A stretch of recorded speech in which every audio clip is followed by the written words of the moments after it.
नमस्कार। चलतु एई भिडियोटी रे आमे ओडिया व्याकरणर तद्धित संपर्क रे आलोचना करिबा। विषय वस्तुटी को भल भाबरे बुझी गले आशा करूची ताहा आजीवन आमर स्मरण रहिबो। तेबे निवेदन करिबी भिडियोटी को आरंभरू शेष पर्यंत निश्चित देखिबे। ताले देखिबा तद्धित हेउची कृदंत परी शब्द गठनर आउ एक प्रक्रिया बा पद्धति। आमे साधारणतः तद्धित बा कृदंत कहिताउ। ताहले तद्धित मध्य कृदंत परी शब्द गठनर आउ एक प्रक्रिया बा पद्धति।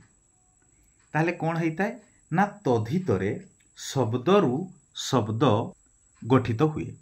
ताहले मन रखिबा कौन हुए ना तद्धित रे शब्दरू शब्द गठित होइताय एवं कृदंत रे धातुरू शब्द गठित हुए। एई कथाटी मन रखिबा तद्धित रे कौन हुए ना शब्दरू आउ गोटे शब्द गठित होला बेले कृदंत रे कौन हुए ना धातुरू शब्द गठित हुए। धातु साधारणतः गम धातु पड धातु एगुड़ी कला धातु एवं तद्धित रे कौन हुए ना जेकोसी शब्दरू आउ गोटे शब्द जात होइथाय। शब्द रे प्रत्यय लागी बा जोग होई जेउ शब्द गठित हुए ताकू तद्धित बा तद्धित शब्द कहा जाए।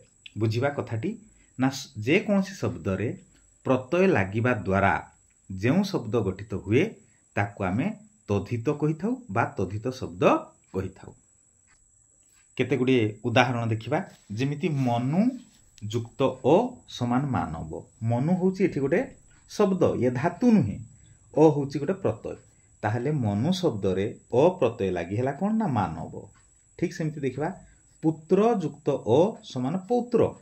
पुत्र गोटे शब्द अ गोटे प्रत्यय। ताहले शब्द आ प्रत्यय जगरे कोन हैला ना पुत्र हैला। एहा को हमें तद्धित कहिबा।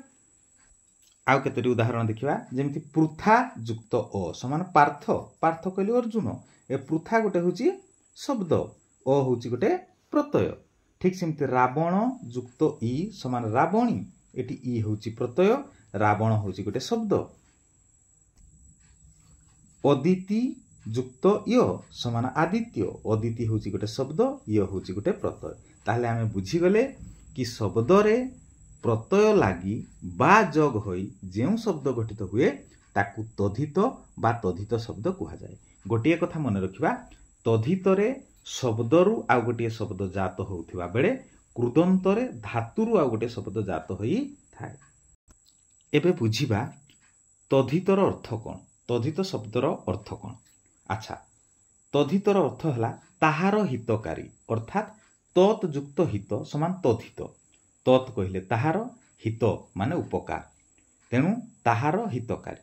काहार हितकारी बुझिबा मन रखिबा कि तद्धितर अर्थ होची तत् युक्त हित समान तद्धित।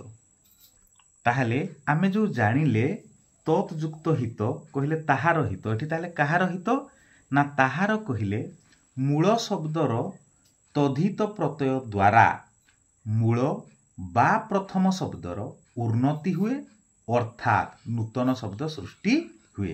ताहले आमे जो मूल शब्द रे प्रत्यय जोग कले ताहार कोन होची नूतन शब्द सृष्टि होची बा परिवर्तन होची। आउ कोन होची ना तद्धित प्रत्यय जोग करा जिबा परे मूल शब्दर केतेक क्षेत्र रे प्रथम स्वरर वृद्धि घटी थाए बा केतेक क्षेत्र रे अंत वर्णर कहले शेष वर्णर लोप पाई जाई थाए आउ केतेक स्थान रे रूपर परिवर्तन घटे। कथाटी बुझिबा तद्धित प्रत्यय कोन हेई थाए ना तद्धित प्रत्यय जोग करा जिबा परे मूल शब्द रे केतेक परिवर्तन होई थाए। कोन कोन परिवर्तन होई थाए ना केउठी प्रथम स्वरर वृद्धि घटी थाए तो केतेक क्षेत्र रे अंत वर्णर लोप हेई थाए आउ केतेक स्थान रे रूपर परिवर्तन घटी थाए। केते गुडे उदाहरण नेबा देखिबा जेमिति जंतु जांतव नव नव्य मास इको मिसिकी कोन हला मासिक। अच्छा मास कहले ये गोटे शब्द केवल गोटे जे कोनसी मास को बुझेला सेठी इको मिसिबा द्वारा इको प्रत्यय मिसिबा द्वारा मासिक हला। ताले मास को जहा थरे ताको हमें मासिक कहते जेंति मासिक पत्रिका मास को थरे प्रकाश पाउथबारु से हला मासिक।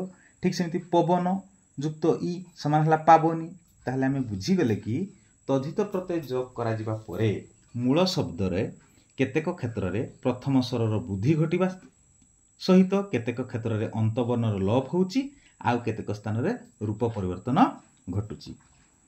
आशा करुच्ची कि तथित संपर्क में संपूर्ण भाव में बुझीपारे जदि भिडटी भल लगी थाए एवं यह उपादेय जदि मन करती तेज आम चैनल को सब्सक्राइब करेंगे लाइक शेयर कमेंट्स निश्चित करेंगे भिडटी शेष पर्यंत देखि अशेष अशेष धन्यवाद।